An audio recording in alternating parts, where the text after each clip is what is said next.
Hello दोस्तों, नमस्कार। स्वागत है आप सभी का एग्जाम प्लस के ऑनलाइन प्लेटफॉर्म पर। हमारे सभी साथियों का वेलकम है, स्वागत है दोस्तों। आज हमारे सभी साथियों के डिमांड पर आज एक पॉलिटी की संविधान की क्लास शुरू कर रहे हैं। और ये संविधान की जो पॉलिटी की संविधान की क्लास है, उससे पहले वीडियो देख लेगा, 2-4 वीडियो पड़े होंगे। उसके बाद मैंने उस पर रोक दिया था, ठीक है। अब उसके आगे की आज की प्रोसेस है दोस्तों। आज आपको बताने चल रहे हैं बेहतरीन टॉपिक प्रस्तावना से, आपका प्रिम्बल से और प्रस्तावना से दोस्तों जो प्रश्न बता देंगे, और ये इसी क्लास में ही रटा के हम जाएंगे। तो भाई इसीलिए कहते हैं, एक बात कहते हैं मेरे भाई, कि कोशिश करने वालों की कभी हार नहीं होती है ना दोस्तों। कोशिश करते रहिए, सफलता आपको जरूर से जरूर मिलेगी। तो दोस्तों सभी साथियों का एक बार तहे दिल से स्वागत है, वेलकम है। तो दोस्तों शुरुआत करें, और आज आपको एक प्रोसेस एक पॉइंट और आपको कुछ चीजें बता दें कि दोस्तों जो ये वीडियो है, आपको डेली कुछ न कुछ आपको वीडियो पॉलिटी का, संविधान का हम एक एक टॉपिक आपको देते चलेंगे। जैसे प्रस्तावना से हो गया, संसद से हो गया, राष्ट्रपति हो गया, उपराष्ट्रपति हो गया, हर टॉपिक से हम आपको एक एक प्रश्न देंगे। और प्रश्न देने का मतलब पूरा समझाऊंगा। ये मत समझना कि भाई सर ऑब्जेक्टिव क्वेश्चन कराएंगे, ABCD सॉल्व कराएंगे, तो ऐसा नहीं है। मैं आपको डिस्क्राइब में चीजें बेहतरीन तरीके से थियरी आपको पढ़ाने चल रहा हूँ, जो आपके एग्जाम में जरूर से जरूर संभवतः इस थियरी से ही आप पढ़कर बेहतरीन प्रश्न आप कर जाएंगे, ठीक है। तो चलिए दोस्तों आज शुरुआत करें। आज आपको प्रस्तावना की बात करते हैं। प्रस्तावना है क्या, कैसे आपका आया संविधान में, इसका प्रस्तावना नाम कैसे आया, क्या क्या है बातें आई, इसके बारे में दोस्तों हम समझते हैं। तो दोस्तों अगर बात करते हैं, आज हम पढ़ने चल रहे हैं आपका संविधान का टॉपिक। इस संविधान में आ जाता है भैया, आज हम क्या पढ़ेंगे, आपका प्रस्तावना। क्या है आपका प्रस्तावना, यानी कि इसको क्या बोलते हैं मेरे साथी, आपका प्रिम्बल बोलते हैं। क्या, प्रिम्बल। दोस्तों अगर प्रस्तावना, या इसको उद्देशिका भी कहते हैं, क्या कहते हैं दोस्तों, इसको उद्देशिका भी कहा जाता है। क्या कहा जाता है, उद्देशिका। अगर हम बात करें इसी प्रस्तावना या उद्देशिका का, सबसे पहले दोस्तों आप लोग बात समझिए। ये भैया भारत के प्रथम प्रधानमंत्री, जिनका नाम क्या है आपका, पंडित जवाहरलाल नेहरू। और पंडित जवाहरलाल नेहरू जी ने 22 दिसंबर 1946 की बात है, संविधान के समक्ष सबसे पहले ये प्रस्ताव रखा था कि भाई संविधान सभा का गठन आपका किया जाए। अगर बात करें दोस्तों कब रखा था, 13 दिसंबर 1946 की बात है। थोड़ा ध्यान समझिएगा, सॉरी मैंने डेट गलत बोल दिया था, मैं अभी बता दे रहा हूँ। 13 दिसंबर 1946 बिल्कुल याद कर लेना भाई। संविधान सभा की प्रस्तावना जो आपका पेश किया गया, यानी कि प्रस्तावना संविधान के समक्ष जो रखा गया, संविधान के समक्ष जो रखा गया, किसने रखा आपका दोस्तों, समक्ष जो रखा, किसने रखा आपका, पंडित जवाहरलाल नेहरू। जवाहरलाल नेहरू जी की बात है, इन्होंने रखा था 13 दिसंबर 1946 की बात है। संविधान सभा के समक्ष रखा गया कब भैया, 13 दिसंबर 1946 को संविधान सभा के समक्ष उद्देशिका या आपका रखा गया, ये आपका प्रस्ताव रखा गया। और ये जो उद्देशिका है दोस्तों, ये 22 जनवरी 1947 को क्या हो गया, ये प्रस्ताव आपका पारित हो गया। कब पारित हो गया, 22 जनवरी 1947 को ये जो प्रस्ताव है मेरे साथी, ये आपका क्या हो गया, आपका पारित हो गया। ये आप समझिए। इसके बाद दोस्तों अगर हम इसी प्रस्तावना की बात करें, तो प्रस्तावना में आप लोग जानते हैं कि प्रस्तावना या इसको उद्देशिका भी कहा जाता है। जो प्रस्तावना है दोस्तों, ये आपका USA से, अमेरिका से आपका लिया गया है। किस देश के संविधान से दोस्तों, अमेरिका की बात करते हैं। अमेरिका से क्या लिया गया है, आपका प्रस्तावना लिया गया है। प्रस्तावना ये आपका कहां से लिया गया, अमेरिका से। लेकिन अगर प्रस्तावना की भाषा कहेगा, किसकी बात कर रहे हैं हम, प्रस्तावना की भाषा का, तो जो प्रस्तावना की भाषा है ये आपके ऑस्ट्रेलिया के संविधान से लिया गया है। कहां से मेरे भाई, अगर एक प्रश्न आ जाएगा, क्या प्रस्तावना की भाषा, क्या है मेरे भैया, प्रस्तावना की भाषा, तो प्रस्तावना की भाषा आपका कहां से लिया गया है, तो दोस्तों आपको पता होगा कहां से, ऑस्ट्रेलिया के संविधान से लिया गया है। क्या आपका प्रस्तावना की भाषा। और यही प्रस्तावना की अगर बात करें दोस्तों, इसी प्रस्तावना आपका है कि आपको पता होगा, और सभी साथी को याद भी होगा कि सर प्रस्तावना ये क्या है, इसके बारे में सर बताइए कि प्रस्तावना में क्या क्या चीजें आपकी दी गई थी। दोस्तों ये जो उद्देशिका आपका पंडित जवाहरलाल नेहरू जी ने, भारत के प्रथम प्रधानमंत्री जी ने जो आपका पेश किया था उद्देशिका संविधान सभा के समक्ष 13 दिसंबर 1946 को, इस उद्देशिका को प्रस्तावना के रूप में क्या किया दोस्तों, आपका स्वीकार कर लिया गया। जिसमें राजनीतिक न्याय, आर्थिक न्याय, सामाजिक न्याय जैसे मुद्दों को इसमें आपका बताया गया था, बातें की गई थी। और अगर बात करें दोस्तों प्रस्तावना की, प्रस्तावना आपको याद होगा कि शुरुआत में ही आपका जो शब्द आपका दिया था, क्या, हम भारत के लोग, उसी से आपकी प्रस्तावना की क्या होती है, शुरुआत आपकी होती है। अगर प्रस्तावना की बात करें दोस्तों, आप लोग को पता होगा, माइंड में सेट कर लीजिए, याद रख लीजिए। यहाँ पर लिखूंगा तो नहीं, लेकिन ऐसे ही बता दे रहा हूँ।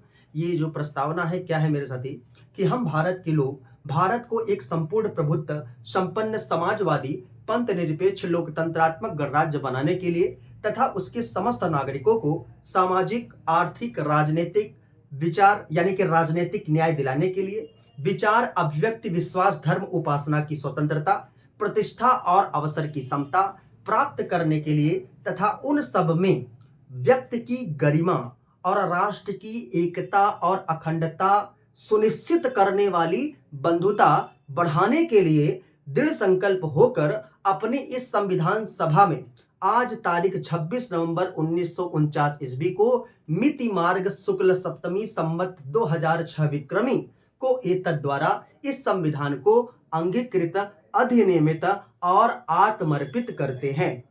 ये दोस्तों जो बातें की गई हैं, ये आपके प्रस्तावना में आपको किया गया है। और इसी प्रस्तावना की अगर दोस्तों बात करें, आपको फोटो भी दिख रहा होगा, फोटो भी हो सकता है भाई लगा दूंगा तो देख लीजिएगा, और नहीं लगा दूंगा तो भाई आप लोग लिए होंगे, नोट्स भी होगा आपके पास, बुक भी होगा, देख लीजिएगा। जो मैंने आपको बताया शब्द आपका सबसे पहले प्रस्तावना में क्या है, आपका हम भारत के लोग, यानी कि इसमें हम भारत का लोग कहने का मतलब जनता इसमें क्या है दोस्तों, सर्वोच्च है। और भारत को एक संपूर्ण प्रभुत्व संपन्न समाजवादी पंथ निरपेक्ष लोकतंत्रात्मक गणराज्य बनाने के लिए उसके समस्त नागरिकों को सामाजिक आर्थिक राजनैतिक न्याय दिलाने वाली बात जो आपकी की गया, ये आपके प्रस्तावना में आपका किया गया है।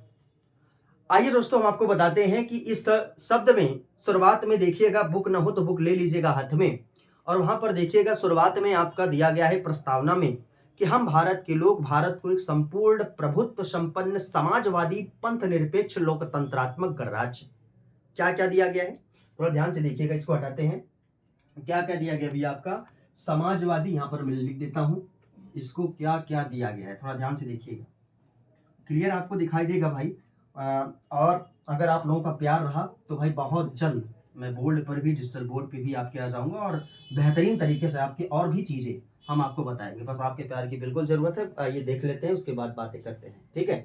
तो देखिए प्रस्तावना में भाई बातें आपका शुरुआत में आप लोग जानते हैं इसमें क्या दिया गया है, आपका हम भारत के लोग, क्या दिया गया है, हम भारत के लोग। शुरुआत में ही आप लोग देखे होंगे उसमें आपका लिखा हुआ है कि हम भारत के लोग भारत को एक संपूर्ण प्रभुत्व संपन्न समाजवादी पंथ निरपेक्ष लोकतंत्रात्मक गणराज्य।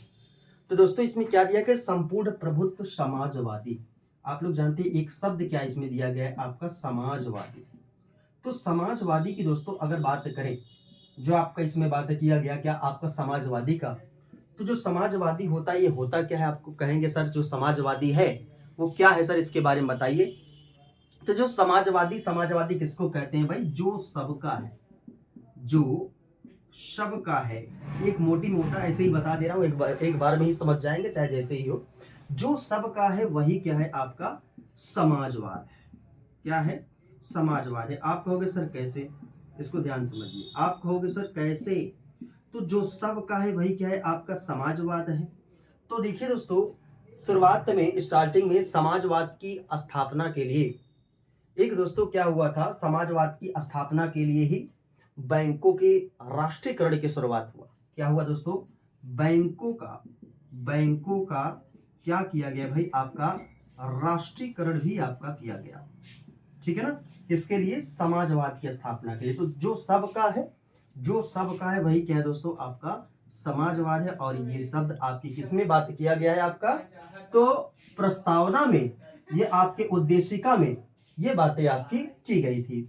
अगर दोस्तों इस समाजवादी के बाद एक शब्द आपका और आ जाता है जिसे हम पंथ निरपेक्ष कहते हैं। आइए दोस्तों हम देखते हैं कि पंथ निरपेक्ष आपका होता क्या है, इसके बारे में डिटेल में समझते हैं। तो देखिए यहां पर मैं लिख देता हूं, इसको आप लिखते चलिए, स्क्रीनशॉट लेते चलिए। तो आइए हम आपको बताते हैं क्या आपका पंथ निरपेक्ष, क्या बताएंगे भाई, पंथ निरपेक्ष, ध्यान से समझिए क्या है आपका पंथ निरपेक्ष। एक एक शब्दों को देखते रहिए, लिखते रहिए। देखिए अगर पंथ निरपेक्ष की बात करें दोस्तों, तो इसमें आप लोग जानते होंगे पंथ मीन्स क्या होता है आपका, बताइए। पंथ अगर जानते हैं तो पंथ मीन्स क्या होता है, विभिन्न कर्मकांडों का समूह, इसको क्या बोलते हैं, कर्मकांड।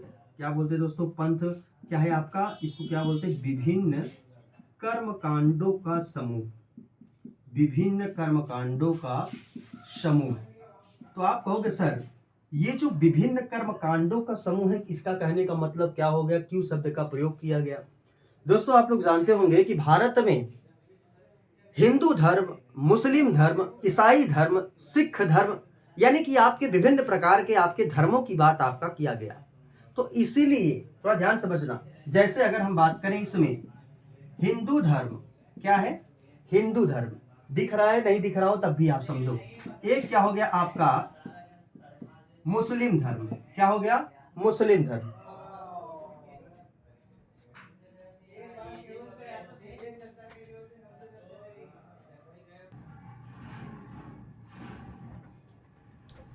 क्या है मेरे भाई, हम बात कर रहे थे किसकी, यानी कि पंथ निरपेक्ष। जो पंथ निरपेक्ष वो क्या है आपका, जैसे विभिन्न कर्मकांडों का क्या बोलते हैं, इसको समूह कहते हैं, विभिन्न कर्मकांडों का समूह। यानी कि कहने मतलब हो गया जैसे आपका हिंदू धर्म, क्या है, हिंदू धर्म, और एक क्या है आपका मुस्लिम धर्म, और एक क्या है दोस्तों आपका ईसाई धर्म, क्या है, ईसाई धर्म, और एक क्या है आपका सिख धर्म, क्या है, सिख धर्म। देखिए इसमें दोस्तों आपको कॉमन क्या दिख रहा है, देख के बताओ इसमें कॉमन क्या दिख रहा है। इसमें देखो हिंदू के सामने क्या लिखा है दोस्तों, आपका धर्म लिखा है। मुस्लिम के सामने क्या लिखा है, आपका धर्म लिखा हुआ है।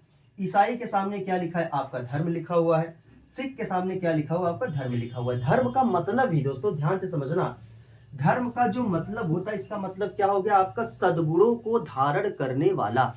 जो सद्गुणों को धारण करता है वह दोस्तों आपका धार्मिक हो जाता है, और जो धार्मिक हो जाता है उसके अंदर, जो धार्मिक होगा उसके अंदर क्या आ जाएगी दोस्तों, अपने आप नैतिकता आ जाएगी। क्या आ जाएगी, नैतिकता आ जाएगी। और इसीलिए महात्मा गांधी जी ने कहा था दोस्तों कि नैतिकता विहीन राजनीति एक वेश्या के समान है। क्यों कहा था, आप लोग जानते हैं, नैतिकता, नैतिकता ही ये कहीं ना कहीं आपके धर्म से ही जुड़ा है। जो धार्मिक होगा, जो धार्मिक होता है, आप लोग देखते होंगे भाई, आपके विभिन्न धर्मों से लोग जुड़े भी होंगे, इसमें जान रहे हैं धार्मिक मामला चल भी रहा है और आप लोगों को पता भी होगा। और जो भाई धर्म से, विभिन्न धर्म से आपके जुड़े हैं, उनके स्वभाव में, उनके भाव में जो परिवर्तन है वो आप लोग देख ही रहे होंगे। तो ये जो धर्म है आपका, हिंदू भी क्या करता है, आपका सद्गुणों को धारण करने वाला काम करता है, क्योंकि धर्म का मतलब ही क्या हो गया दोस्तों, इसमें सद्गुणों को धारण करना। क्या हो गया, सद्गुणों को धारण करना, ये किसका मतलब हो गया, आपका धर्म का मतलब हो गया। अब ये देखो हिंदू भी क्या है आपका, आगे धर्म है, मुस्लिम के आगे भी धर्म है, ईसाई के आगे भी धर्म है, सिख के आगे भी क्या है आपका धर्म है। और धर्म का मतलब क्या हो गया, सद्गुणों को धारण करना। और जो सद्गुणों को धारण करता है उसके अंदर क्या आ जाती है मेरे साथी, आपका नैतिकता आ जाती है। क्या आ जाती है, नैतिकता आ जाती है। और नैतिकता विहीन राजनीति वैश्या के समान है, महात्मा गांधी जी ने कहा था। इस कोटेशन को मैं इधर लिख दे रहा हूं, आपको दिख रहा होगा। ये पूछा गया प्रश्न है कि नैतिकता विहीन राजनीति, नैतिकता विहीन राजनीति एक वैश्या के समान है, वैश्या के समान है। ये क्या किया गया है भाई, ये आपका किसने कहा, ये कोटेशन आपको पता होगा, महात्मा गांधी जी ने। किसने कहा है मेरे भैया, महात्मा गांधी जी ने ये कोटेशन आपको कहा है। ठीक है, तो ये किसकी बात हो गई, पंथ निरपेक्ष। और इसीलिए इसमें पंथ निरपेक्ष शब्द का दोस्तों आपका संविधान में आपका प्रयोग आपका किया गया है। दोस्तों आप लोग जानते हैं कि भारत देश जो है अपना विभिन्न आपकी इसमें धर्म, कई प्रकार के आपके धर्म हैं। यहाँ पर कई लोग अलग फॉलो कर रहे हैं, कोई मंदिर में जा रहा है, कोई मुस्लिम, ध्यान से समझना भाई, कोई आपके हिंदू धर्म की बात करें तो कोई मंदिर में जा रहा है, मुस्लिम भाई हमारे मस्जिद में जा रहे हैं, सिख भाई हमारे गुरुद्वारे में जा रहे हैं, और जो आपके अगर बात करेंगे ईसाई, वो आपके चर्च में जा रहे हैं। लेकिन आप जान रहे होंगे कि जो चारों धर्मों का जो टारगेट है वो क्या है, आपका एक है। वो क्या है, आपका सद्गुणों को धारण करना। सद्गुणों को धारण करना यानी कि आपका क्या बनना, धार्मिक बनना। जाएंगे भाई, पूजा पाठ करेंगे, अर्चना करेंगे, हर सबका टारगेट एक ही होता है, चाहे आपका हिंदू हो, चाहे मुस्लिम हो, चाहे सिख हो, चाहे धर्म हो। और इसीलिए इसमें दोस्तों संविधान में आपका पंथ निरपेक्ष शब्द का आपका प्रयोग किया गया। फिर एक शब्द दोस्तों आता है आपका लोकतंत्रात्मक। क्या है दोस्तों, लोकतंत्रात्मक। और ये जो आपका लोकतंत्रात्मक शब्द है, ये दोस्तों आप कल के वीडियो में बताएंगे, ठीक है, क्योंकि इस वीडियो को ध्यान से आप समझ लो और दो शब्द आप पढ़ लीजिए। इसमें कई क्वेश्चंस मैंने आपको बता दिए हैं, लगभग 10 से 15 से 20 मिनट की वीडियो आपको दिया हूं। अगर आपका प्यार रहेगा तो हम आपको और बेहतर से बेहतर वीडियो लगभग 1 से सवा 1 घंटे का पूरा डिस्क्राइब करके बेहतरीन तरीके से थियरी हम आपको बताएँगे और माइंड में सेट करा के एकदम छोड़ देंगे। ठीक है दोस्तों? तो यहीं पर वीडियो को करते हैं समाप्त। वीडियो कैसा लगा कमेंट बॉक्स में अपनी राय सभी साथी ज़रूर दीजिएगा कि आगे की वीडियो होनी चाहिए, आगे की क्लास होनी चाहिए कि नहीं होनी चाहिए। आपके आपके कमेंट्स के ऊपर डिपेंड करेगा कि कैसी क्लास हो। ठीक है दोस्तों? कब क्लास होगी आपके कमेंट के ऊपर डिपेंड करेगा। तो वीडियो को करते हैं समाप्त। तब तक के लिए दोस्तों जय हिंद, जय भारत।